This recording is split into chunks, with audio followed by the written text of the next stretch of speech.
Hi, everyone. We are back with our 5th session of our veteran series. This week is access to healthcare inside and outside the VA. And there is quite a bit of information we'll be going through today. Just first, a little bit about me. If you're just joining us, I am a 16-year attorney. I'm licensed in Florida and California, the U.S. Middle District Court of Middle District of Florida, as well as the U.S. Court of Appeals for Veterans Claims. My father was a civilian with the Navy. He worked as an engineer for the Navy. My husband is an Army veteran, and he comes from a family of veterans as well. My first career was in nursing homes, admission. I worked as an admissions and marketing director in the nursing homes. And so when I went to law, I started in the areas of elder abuse and medical malpractice litigation. I also have worked in the private firms doing probate and estate planning, as well as Social Security disability. And then finally in 2016, I moved into the nonprofit sector with Community Legal Services in mid-Florida. I started with Community Legal as a helpline attorney, and then I moved into the public benefits unit as a veterans attorney and accredited representative for veterans. And I worked with the veterans benefits, Social Security benefits, Medicare, Medicaid, reemployment assistance, and food stamps.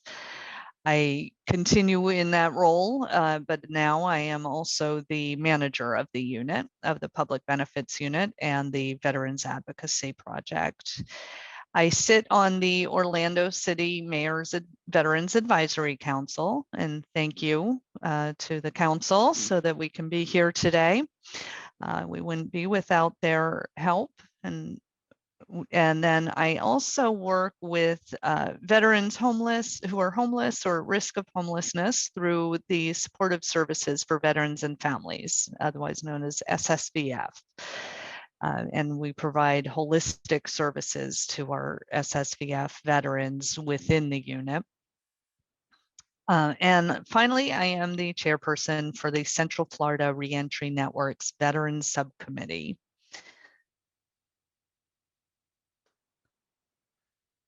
So getting into VA healthcare, of course, the first question is, am I eligible?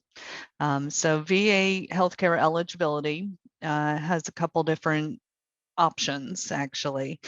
So, all right, it looks like I'm missing part of here, of this one here. So you have to be active duty, what I'm missing on this slide for some reason. The veteran does have to be, have served for at least 24 consecutive months.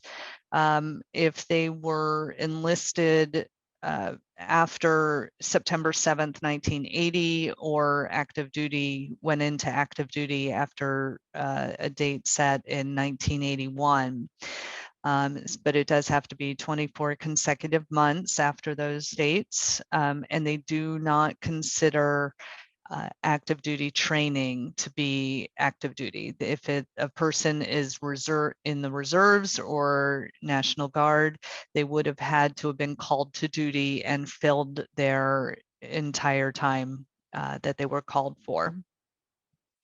There are some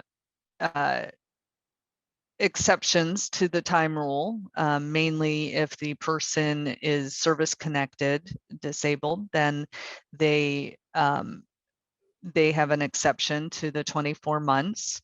Also, if the person had to leave the service due to a hardship, so if they had a hardship discharge or release, those would be exceptions to that time period. Or if they served prior to the September 7th, 1980. They also, part of the eligibility requirements is that there is not a dishonorable discharge.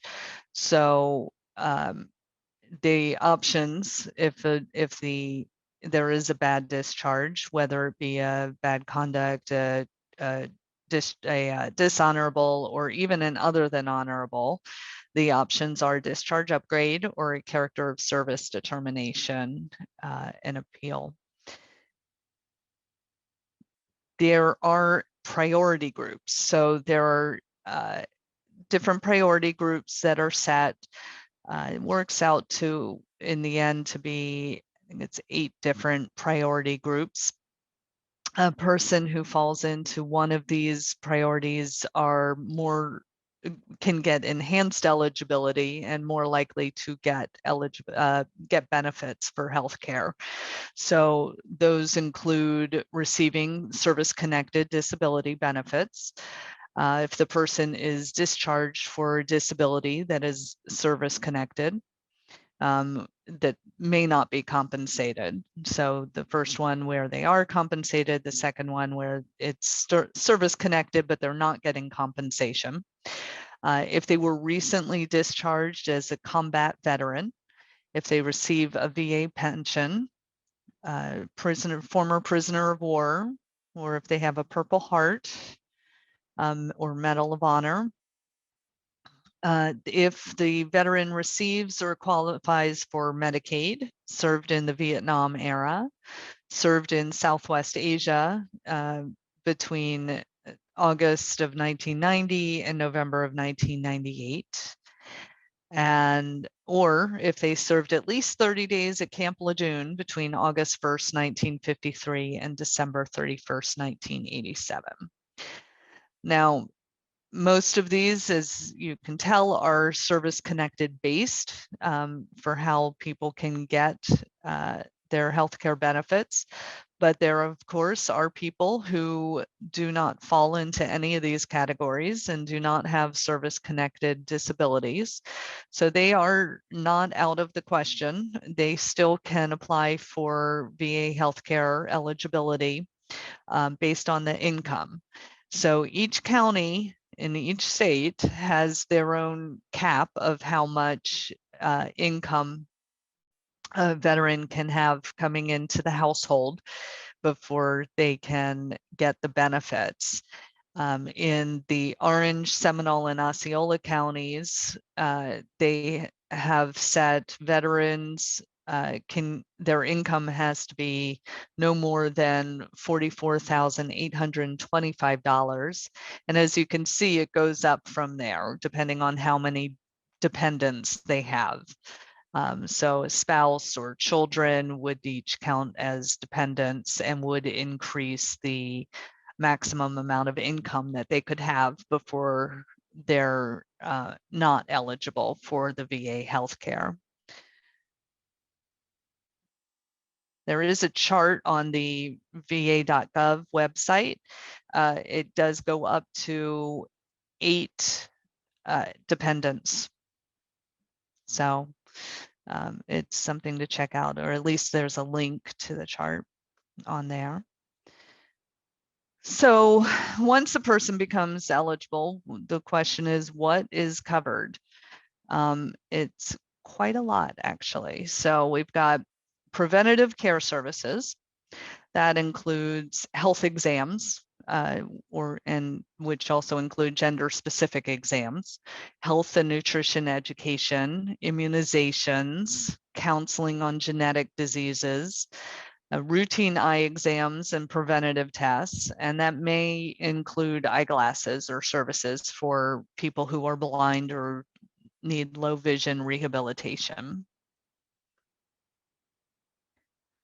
They cover inpatient hospital services, so surgeries, medical treatments in the hospital, kidney dialysis, acute care, which is short-term treatment for severe illness or injury after a surgery, or even specialized care, including organ transplants, intensive care, care for traumatic injuries, And on the left of this slide, you'll see a list of medical and surgical specialty cares that are included with the inpatient hospital services. So that is quite a list as well. Anesthesiology, bariatric surgery, cardiology, chaplain services, critical care, dermatology, diabetes, and I can go through all this, but as you can see, it's pretty extensive. And again, these are all for inpatient hospital services that are covered by the VA healthcare.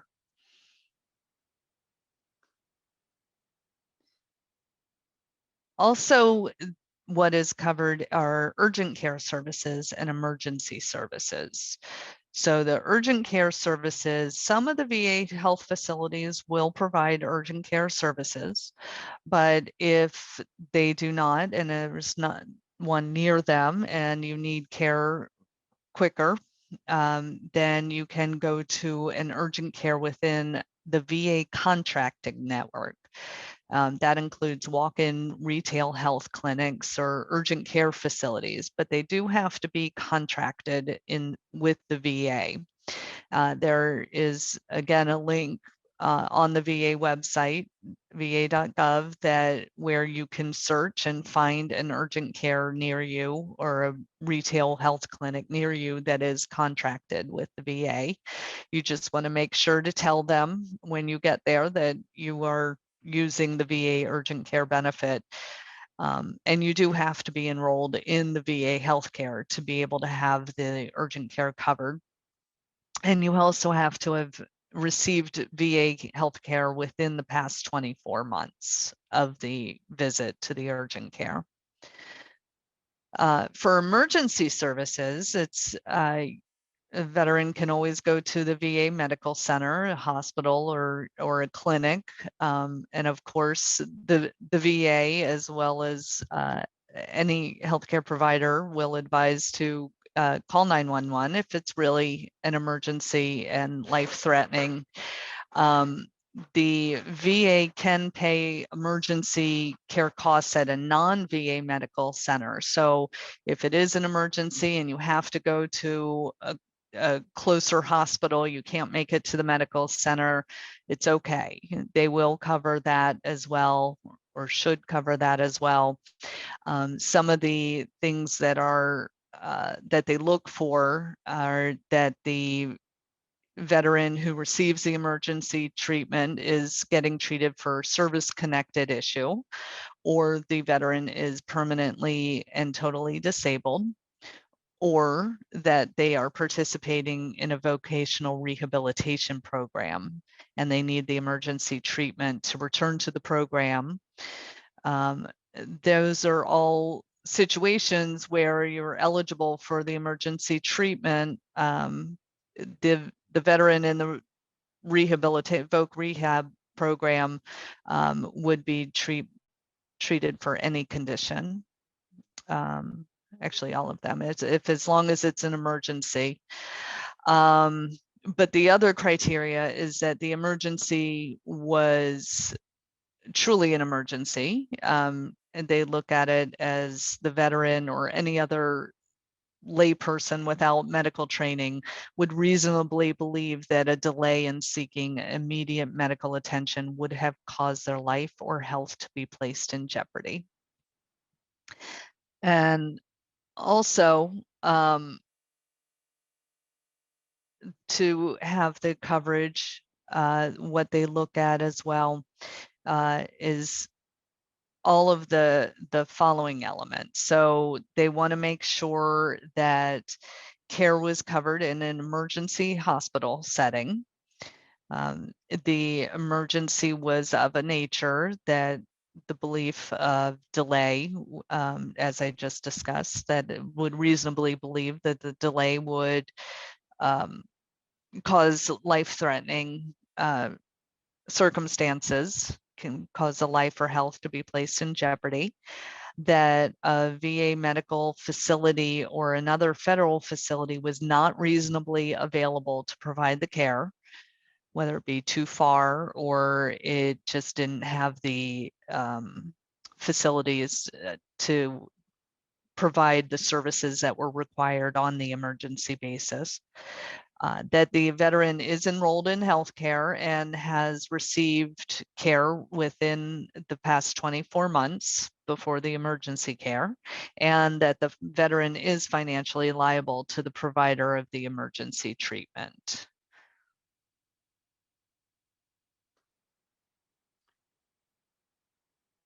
All right, some other things that are covered by VA health insurance are long-term care settings, and that's going to depend on the needs and also the person's income.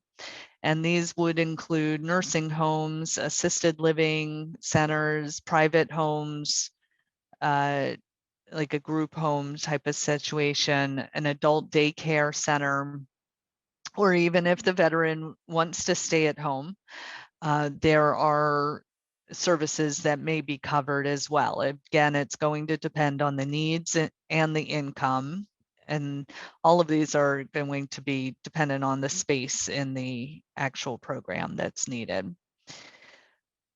They also cover mental health services to treat certain issues like PTSD, military sexual trauma, depression, substance use problems.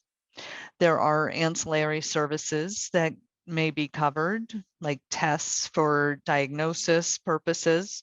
That includes blood work, x-rays, ultrasounds, therapy and rehabilitation services like physical therapy, vision rehabilitation, therapy for traumatic brain injury, and then additional services including prosthetics, audiology, and radiation oncology. And there is coverage for prescriptions as well. Prescriptions have to be written or approved by a VA doctor, or if it's by a non-VA doctor, they may be covered as long as the veteran is enrolled in the VA healthcare with an assigned primary care doctor, and that doctor agrees that the veteran does need the prescription, and the non-VA doctor does have to provide the medical records for the primary care to review and make that determination.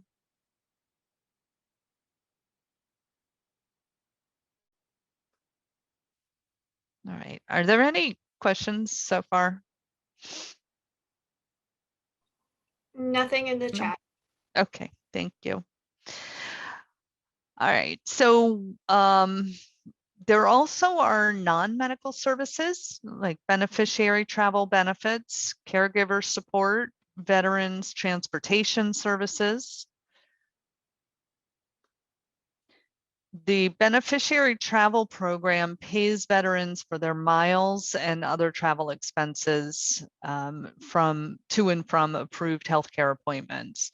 So there are two ways that a person may have to go. There's special mode transportation, like an ambulance or wheelchair van.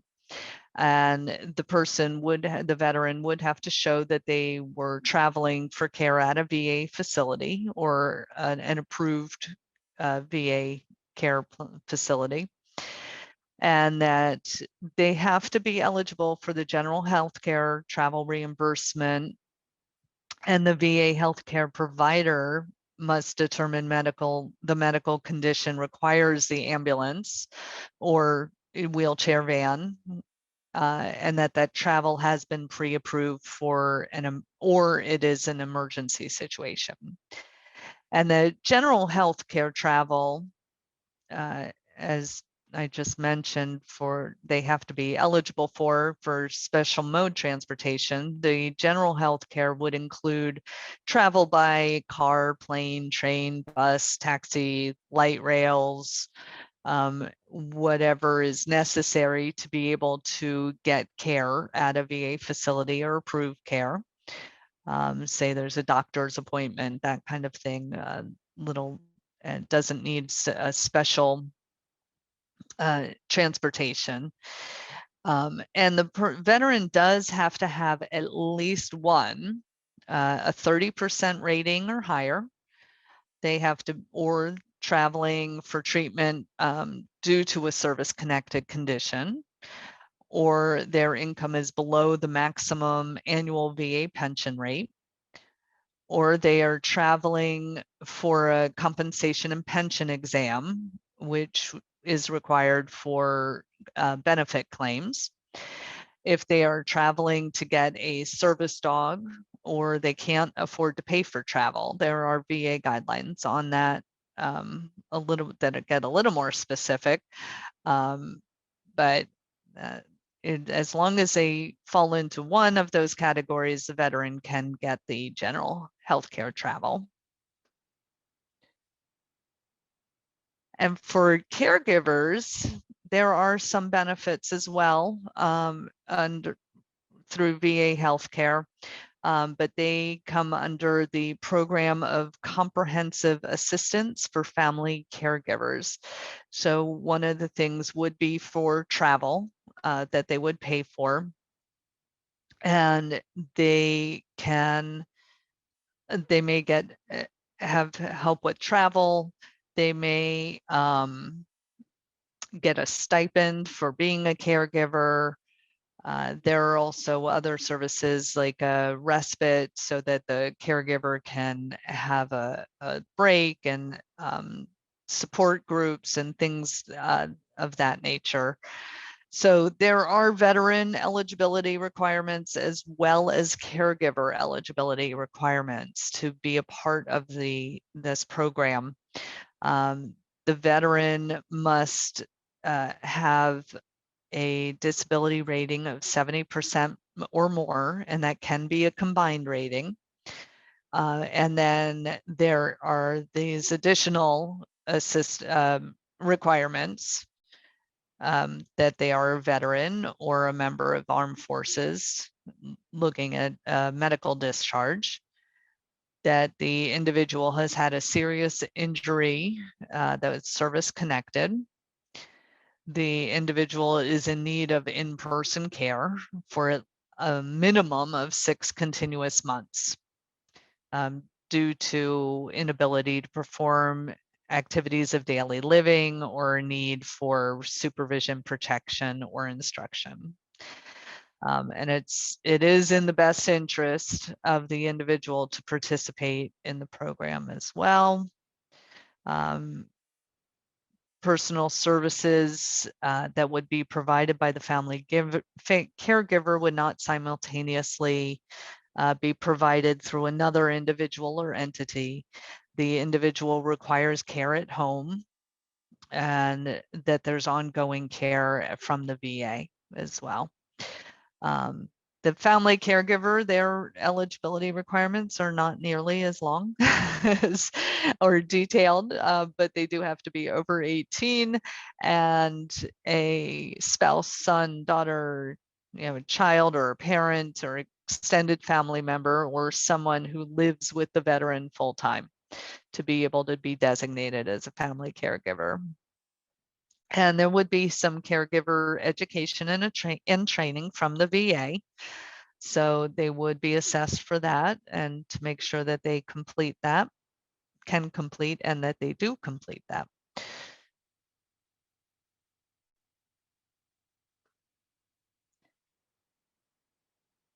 All right, dental coverage. All right, and this font may be a little small, but there was a lot of information to get in here. So there is dental care coverage.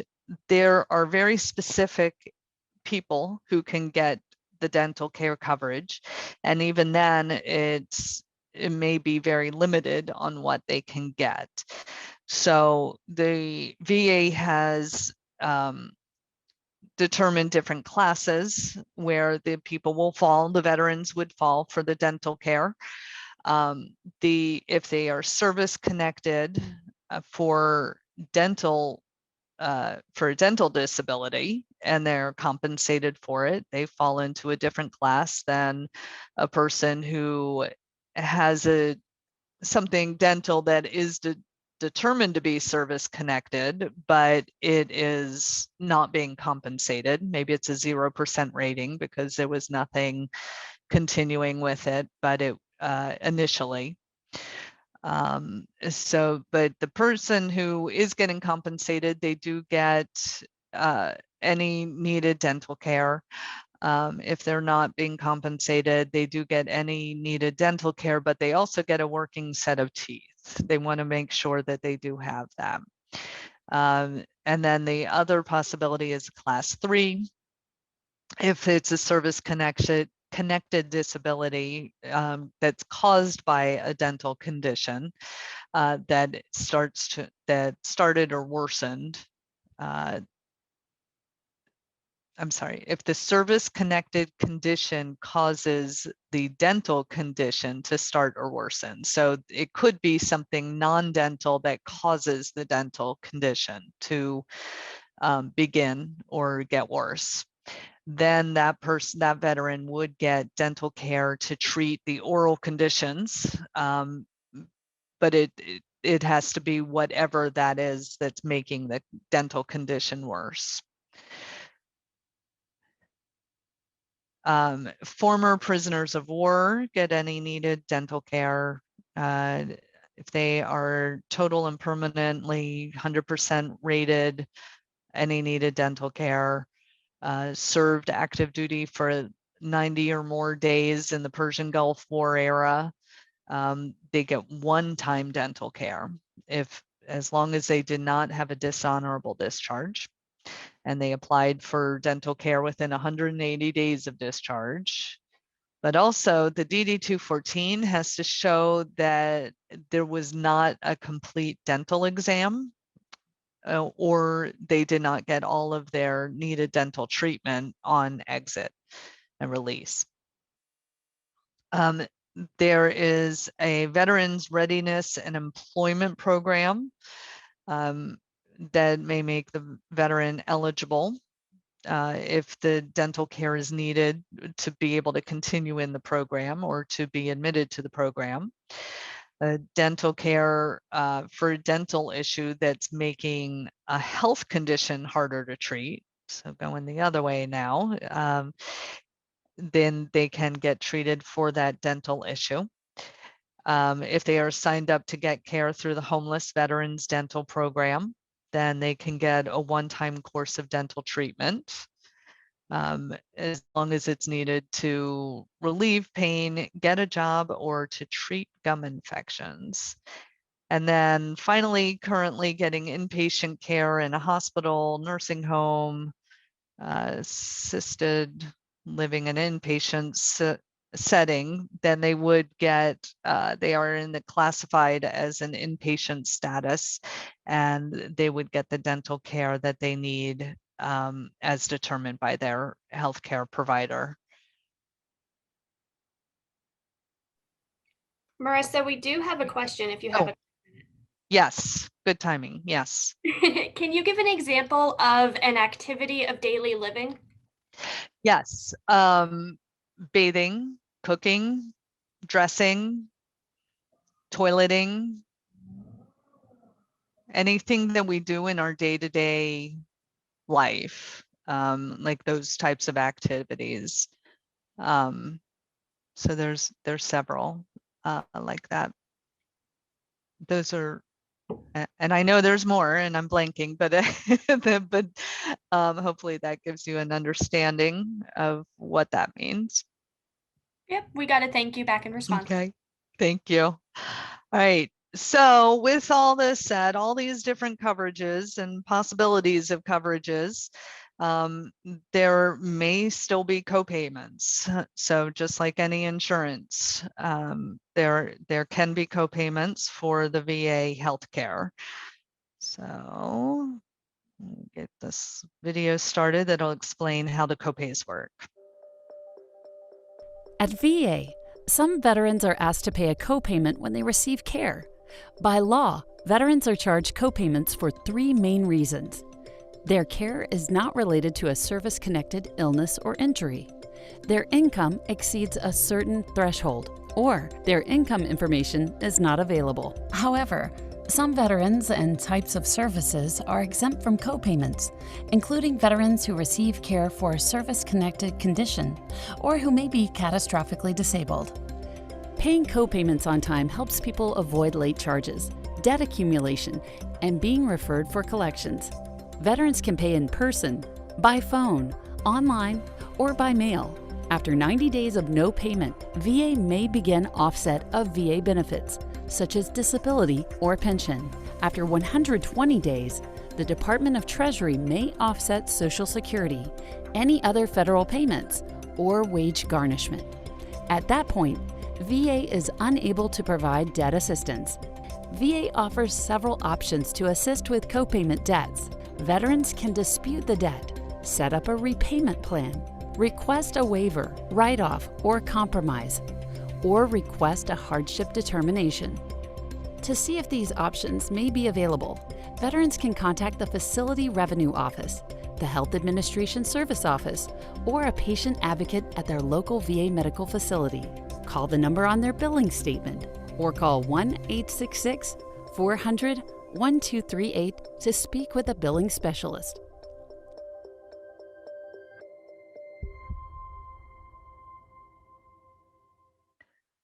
So one thing I'm going to add about the copayments, because now in this time and era that we are in with COVID, the VA has gone through a period and may still be, I believe they have extended it, where they are not requiring the copays. They're not asking for the copays, I should say. That does not necessarily mean that you won't have to pay them later. So, just be prepared if you think you should be paying a copay and you're not getting billed for it, then I would hold the money aside and until all of this plays out. And so if they come back for it later and say, okay, now we're out of the clear of COVID, we're going to collect again, you owe us this money, you'll have it ready.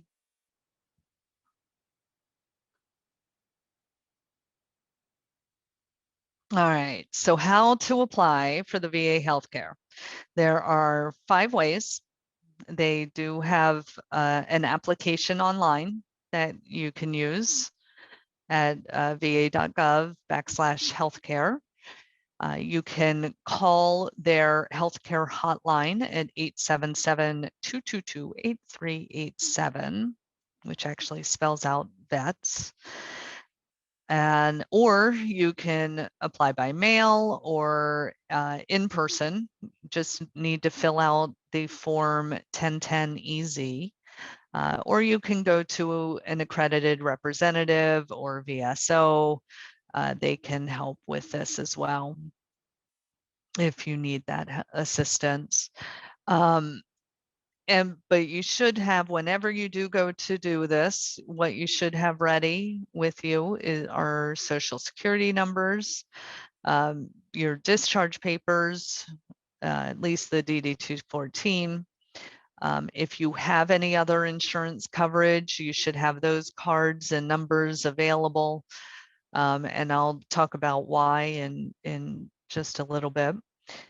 You should be prepared to provide the gross household income for everyone. So if there's not just the veteran in the household, it has to be for everybody. And that includes earned income from a job or any other sources. So if anyone in the household's getting Social Security or any other kind of income that wasn't from employment, then you should know that information and have it ready. And they're looking for the income before taxes and any other deductions. And also have ready deductible expenses for the past year. So if there were any deductibles that you were paying on for healthcare or education costs, have those ready as well. And the income and expenses, they're most likely not going to ask for it unless you need to show that you are income eligible for the health care. Otherwise, it's going to be based on the service-connected disability and the health needs. So that they wouldn't ask for it in those cases, but just have it ready just in case. All right, and then what happens after enrollment? So you get, they say it's should take a week or less to find out if you have an approved application and are enrolled in the VA healthcare. They will provide, they'll let you know that your welcome call, you'll get a handbook, which has a lot of helpful information in it as well. You will get an identification card that you'll need for your appointments. And you will have to go to have your picture taken for the ID card. And then you get assigned a primary doctor and you'll get your first doctor's appointment. So you go to your primary physician and get your exam from the primary. If you need any specialists, you can talk to your primary physician at that first appointment and they would make the referral to the specialist. And that's true as healthcare is ongoing. If a specialist is needed at any time, it always goes through the primary to make that referral. Right. Now, there is community care. Community care is a way of getting care outside of the VA if needed. And there are certain criteria as to when this would trigger, when community care would trigger. So there's actually 6 different reasons. The first being that the veteran needs a service that's not available at their VA medical facility, that the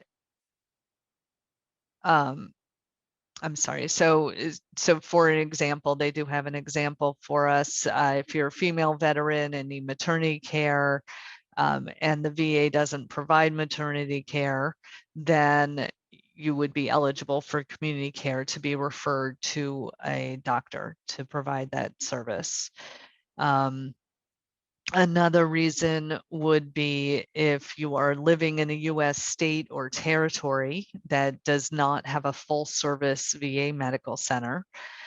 We know for a fact that this would apply to Alaska, Hawaii, and New Hampshire, as well as the US territories Guam, American Samoa, Northern Mariana Islands, and the US Virgin Islands.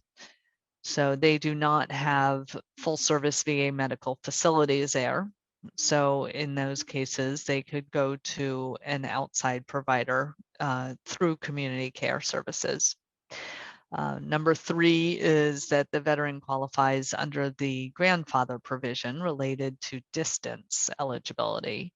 So what that means is that the veteran was eligible when there was a 40-mile criterion under the Veterans Choice Program. So that right now we are under the VA Mission Act, but people who were eligible under the prior program before the VA Mission Act was enacted, they could be grandfathered in as long as that the 40-mile criteria met and the veteran continues to reside there. So once those are met, then they can still go through community care, but they do have to show they're in one of the 5 states with the lowest population density, or that they live in another state and have received care between the June 6, 2017 and June 6, 2018, and that they required care before June 6, 2020.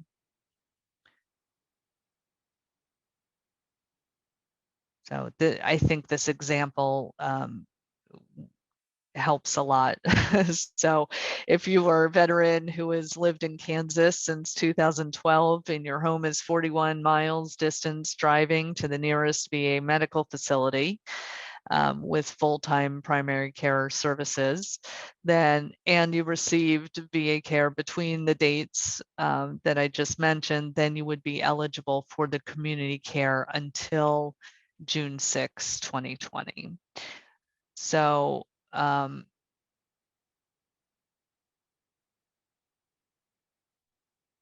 but now now you're grandfathered in from meeting that criteria.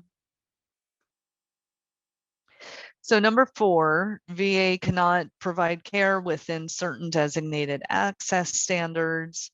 So if you're close to a VA primary care provider, but it takes you over an hour to drive there, there's heavy traffic, you know, it's just too burdensome.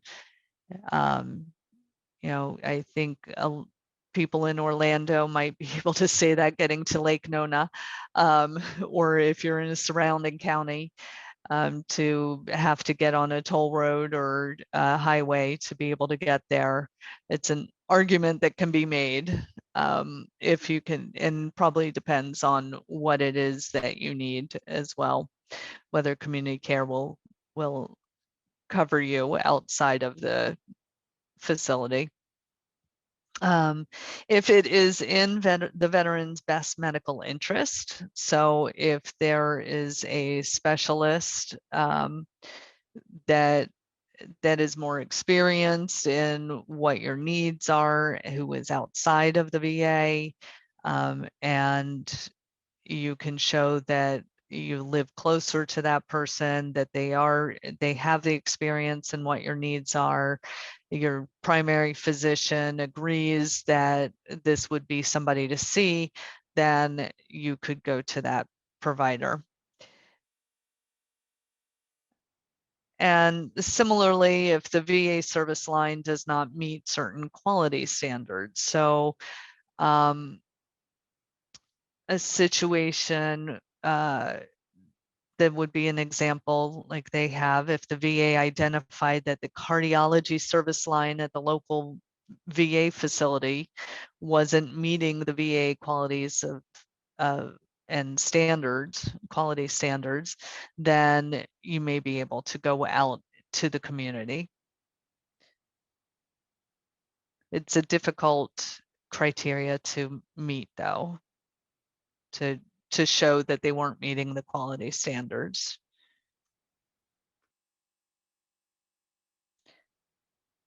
So other healthcare coverage and considerations.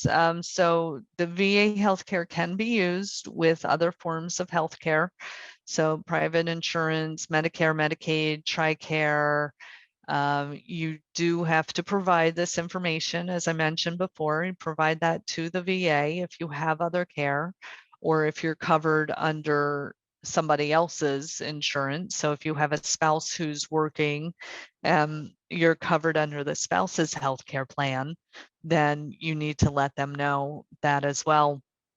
And for private insurance purposes, it serves a couple different purposes. So the private insurance would be billed first for non-service connected conditions, but then the VA would cover the difference.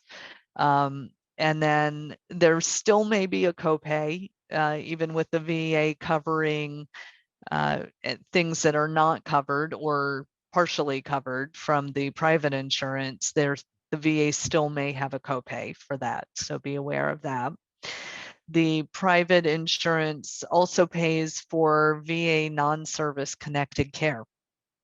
So when they do that, the VA may be able to apply the private insurance payment to the VA copayment. If you're being seen in a VA facility for a non-service connected care. And then also a private insurance can apply any VA healthcare charges towards their annual deductible. So you want to make sure they're working together so that you can meet your deductibles and anything necessary for each other. The VA may bill Medicare for supplemental insurance covered services. And then there is also CHAMP VA and TRICARE. So CHAMP VA stands for Civilian Health and Medical Program of the Department of Veterans Affairs. With CHAMP VA, VA shares the costs of covered healthcare services and supplies with eligible beneficiaries. And then with TRICARE, that is a program through the Department of Defense. It is regionally managed and it is for active duty and retired members of the services.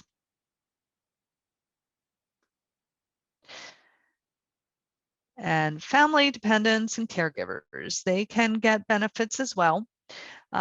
Spouses, surviving spouses, dependent children, family caregivers, as defined earlier, they may qualify for healthcare benefits themselves, either through TRICARE, CHAMP VA, and if they get CHAMP VA, they will also have the prescription benefit. The program comprehensive assistance for family caregivers, as discussed before, also will provide healthcare services for them. And a couple other ones that do help with healthcare for dependents and family caregivers is the Camp Lejeune Family Member Program, the Spina Bifida Healthcare Benefits Program, that also includes the prescription benefit, and the Children of Women of Vietnam Veterans Healthcare Benefits Programs. And again, that one is also with the prescription benefit.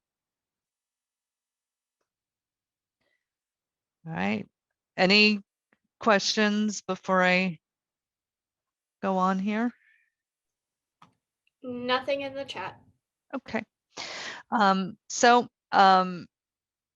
As I've mentioned before, if you have anyone helping you, representing you in any claim before the VA, whether it be healthcare or benefits, make sure that the person is an accredited representative. There are 3 types of individuals who get accredited. They may be from a veteran service organization. They could be an attorney like myself, or they could be a claims agent. And some community resources, va.gov is full of a lot of useful information. There is the Orlando Vet Center that provides counseling for combat veterans and families. There's the healthcare benefit or health benefits hotline that I mentioned earlier, 211, the Veterans Service Office in your local county, if you're not in Orange County. The one for Orange County is in Orlando City, is listed here. And then there's the Veterans Crisis Line, if that's needed, as for any crisis situations. Is there a question? Yes. That popped How up? do you initiate community care request? That goes through, I thought I had a slide on that. I apologize. That does go through the community care in the county where you are. So in Orange County, the community care office is out of, actually, I think they may have moved that to Lake Baldwin from Lake Nona. Might be the other way around there, but it's either at Lake Baldwin or in Lake Nona for Orange County, and it can be done through there.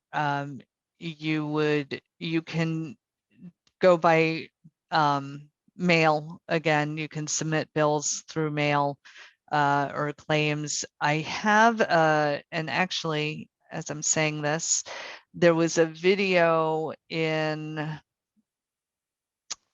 our first session on veterans benefits generally, where it was talking about community care.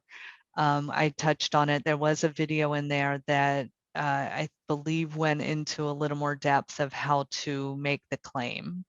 But you do want to make sure if it's a non-emergency situation that you're calling, you can, I believe you can call this health benefits hotline actually and call and get that pre-approval. If it is an emergency situation, then you would want to go, you want to make sure that they know as soon as you are admitted and or out of the hospital. And generally it's a 72-hour limit to let them know. And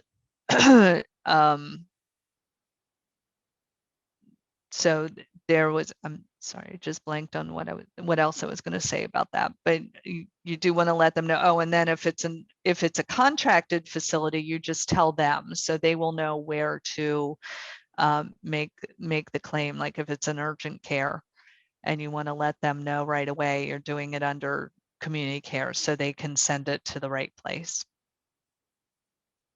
And was there something else on that? We have a compliment saying that the last piece was very clear and definitely informative, and thank you. Thank you very much.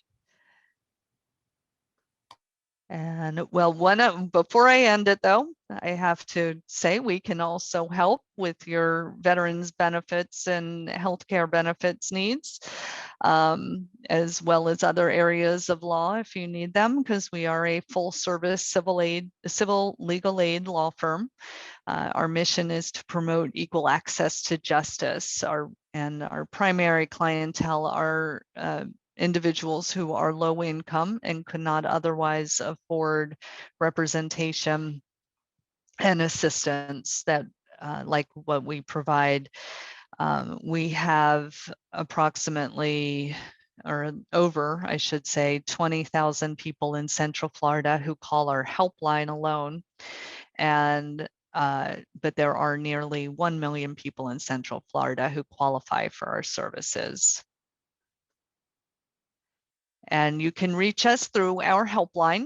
They can be reached by phone, by online chat, by online application. They are staffed by attorneys. And so if it is an area of law where they are that we handle and where they are permitted to provide advice, then they will do so once they have qualified you for services. Otherwise, otherwise they will get you to the right person that you need or unit within. And if they can't, or if they,